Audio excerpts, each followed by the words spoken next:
இப்போ உங்க கேண்டிடேட் 234 தொகுதியில பாத்தீங்கன்னா 106 பேர் மத்த கட்சியில இருந்து வந்தவங்க தான் சார். மத்த கட்சியில இருந்து தப்பு பண்ணி நீக்கப்பட்டவங்க இல்ல அவங்களாக விலகினவங்க மட்டும்தான் உங்க கேண்டிடேட்டா இருக்காங்க. இல்ல என்னன்னா நாங்க வந்து ஒரு 3 வருஷத்துக்குள்ளார கட்சியை ஆரம்பிச்சு நாங்க வெளியே எடுத்துட்டு போறோம். எங்களுக்கு ஃபங்க்ஷனிங்க்கு ஒரு சில ஆட்கள் தேவைப்படுறாங்க. எப்படி அரசியலை எடுத்துட்டு போறது அவங்கள பத்தி இருங்க. பேக்ரவுண்ட் இல்ல அதுக்கு பதில் சொல்ல போறேன். விசாரிக்க நான் சிம்பிள்ங்க.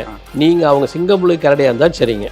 அவங்க எங்ககிட்ட வந்துட்டாங்கன்னா சர்க்கஸ்ல இருக்கிற சிங்கம்புலி கரடியா நாங்க மாத்தி வச்சுக்குவோம். எங்ககிட்ட உள்ள வந்துட்டு ஒரு ஆள் தவறாக வாழாட்டிட முடியாது. எங்களுடைய ஃபண்டமெண்டல் ஒரு ரூல் அண்ட் ரெகுலேஷன் சொன்னீங்கன்னா ஒருவேளை முன்னால் யாராச்சும் தவறு செஞ்சிருந்தாலும் எங்ககிட்ட வந்துட்டு நாங்கள் தவறு செய்யறதுக்கு அலோவ் பண்ண மாட்டோம். தப்பு பண்ணால் கட்சியை விட்டு நீக்கிடுவீங்க. கட்சியை விட்டு நீக்கிறது மட்டும் இல்லை, ஆக்சுவலி எனக்கு தெரிஞ்ச வரைக்கும் தவறு லீகலாக பண்ணினா அந்த லீகல் தவறுக்கான பனிஷ்மெண்ட் என்னவோ தே ஹேஸ் டு டிசர்வ்ட். நீங்கள் பனிஷ்மெண்ட் வரைக்கும் தான் போகணும்னு எனக்கு நம்பிக்கை. ஸோ அந்த மாதிரி ஒரு தூய அரசாங்கத்தை சார் கொடுப்பார். The new Vivo V70 Elite powered by flagship level Snapdragon 8s Gen 3.